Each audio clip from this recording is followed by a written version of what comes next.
How we doing, guys? Welcome to the player ratings, and it's the morning after the day before. So,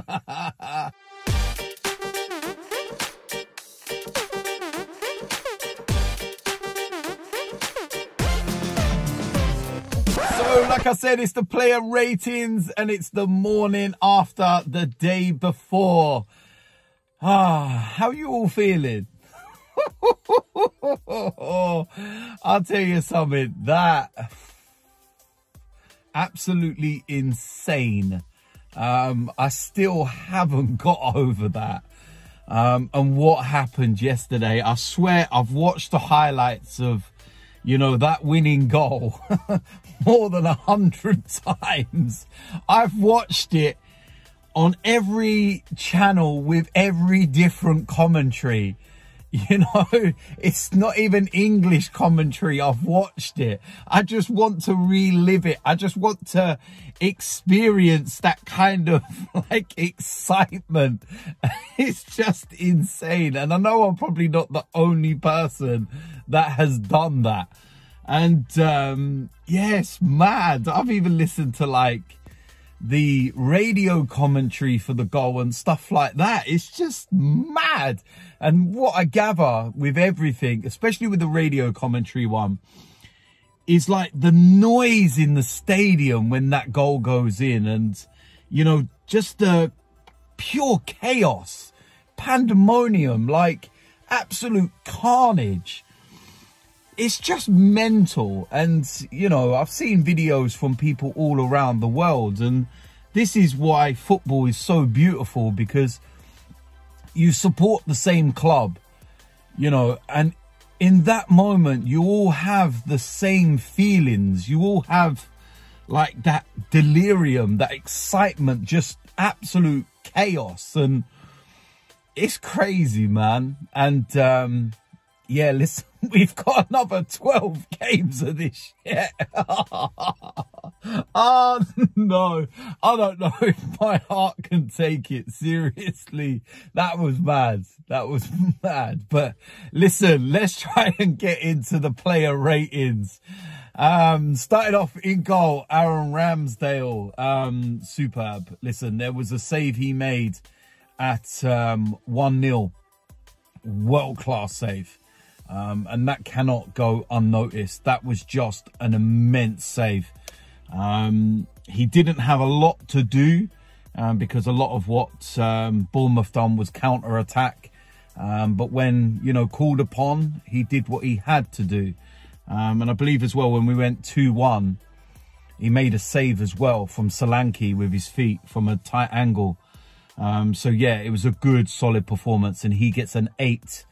Right back, Tomiyasu, not a great afternoon. I don't know what's happened to him, to be fair. I don't know whether it's maybe because he's not getting a lot of game time, and then when he is playing, he's a little bit, you know, not up to speed with things. But yesterday, again, it's just not a good performance, and I think it nullifies Saka when he's playing, because he doesn't overlap in the way that Ben White does. So for me, Tomiyasu gets a 5. Centre backs, it was a bit of a ropey one yesterday, shall we say. I think we were just getting caught on the counter so much, and yeah, it's a weird one. But when you concede 2 goals at home and you get pulled apart in some of the instances the way that we did, it was not overly great. I'm going to give the pair of them a 6, Saliba and Gabriel. That's what I'm going to go with.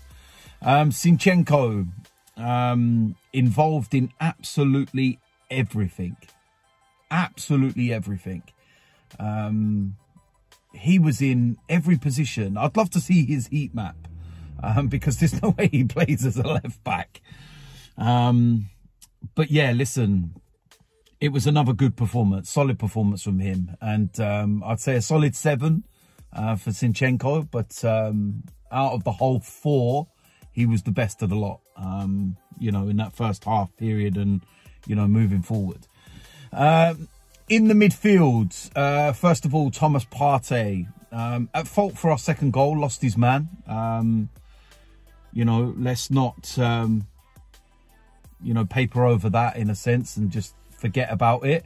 But what I will say, in that second half, Thomas Partey was just colossus. He was immense. It was as though he was like, nah, we ain't losing this game. And he was just steamrolling everybody, whether it was defensively, attack. You got to remember, it was him that laid the ball onto Reiss Nelson for the cross for the equaliser. And it was because of sheer determination. And he was just literally running through them like brick walls. And yeah, his second half performance for me was solid. I'm going to give him an 8 because I felt that in that second half, he was crucial to the way that we played. Next up, we have Vieira. He's not an 8 for me. I think missing, you know, Granit Xhaka kind of shows when you see this kind of performance. And I don't think he was overly bad, but he was not great. So Vieira for me, 6. Attacking areas, Bukayo Saka. I felt he had one of his quiet afternoons, to be fair.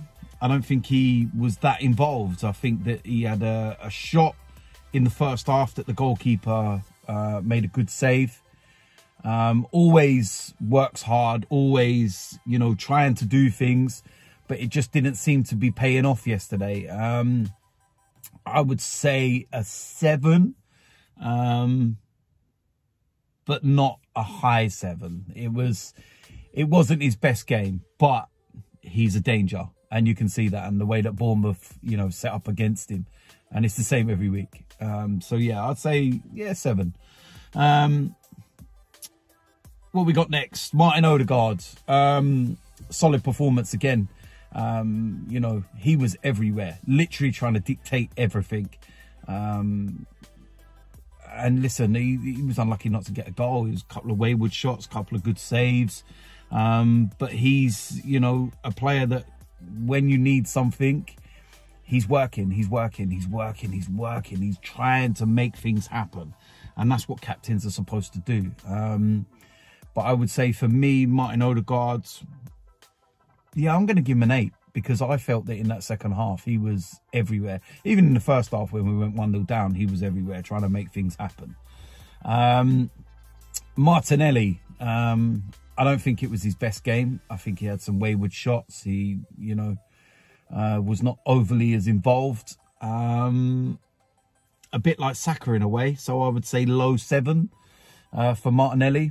Trossard came off pretty early. I'm not going to mark him for that reason. Emil Smith-Rowe, you can tell he's just come back from injury. You can tell he's way off the pace. And he's going to need, you know, some minutes in games that are not as intense as this one. Wrong game for him. And ultimately, that's why I think he was brought off. I don't think it was an injury. I think it was just brought off because the intensity of the game, it was passing him by. So I think it'd be a bit harsh to score him in some sense. Did get the assist for Thomas Partey, but I would probably say, I'd say because he got the assist, I'll give him a 6, and that's being generous. You know, he struggled a bit out there, but like I said, he has just come back from a long injury, so it's understandable. Substitutes, Ben White, immense, superb. And this is what he does when he comes on, scores the goal. He was just excellent. He gets an 8 for me. Reiss Nelson. What can I say about this lad? Unbelievable. An assist within moments of coming on. The winning goal. I can't give Reiss Nelson anything but a 10. It's that simple. He was superb and he was causing problems. It wasn't just those moments. He was causing problems with his direct running and everything else. He was excellent. So yeah, 10 for me. Manager's rating, Mikel Arteta.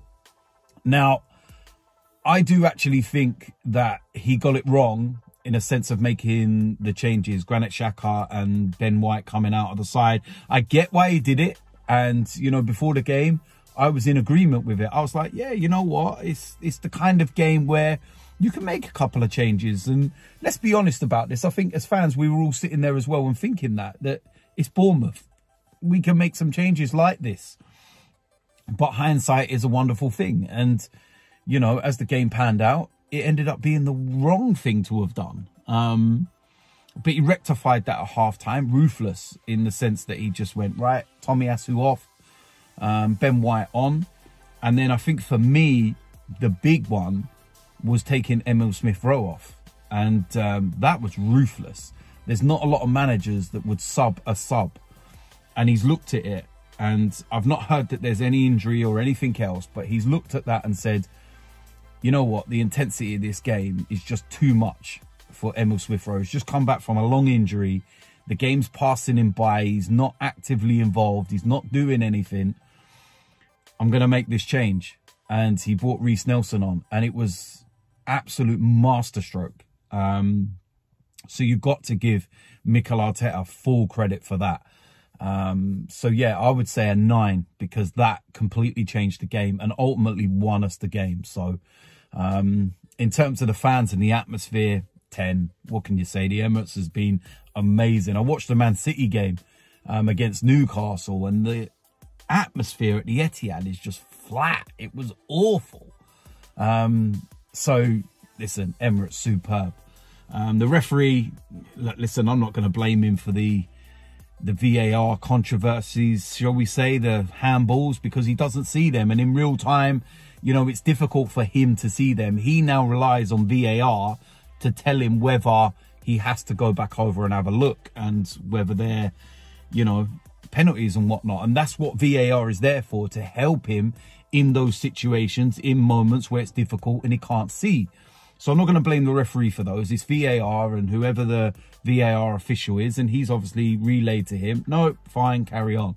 So yeah, I'm not going to, you know, blame him for those ones, but it is what it is. So listen, there we go. That is it for the player ratings. Let me know in the comment section what you think. Do you agree or disagree with the ratings? What we got coming up, man? Europa League's coming up and everything else. And I can't wait to actually get into my new studio and not sit in my car to do videos anymore. You're going to love it because I'm not going to say no more, but you're going to love it. And it's a lot of hard work's gone into everything that we've done. So listen, if you are new around here, hit the subscribe button, smash a like on this video, and I will see you lot soon. I'm out of here.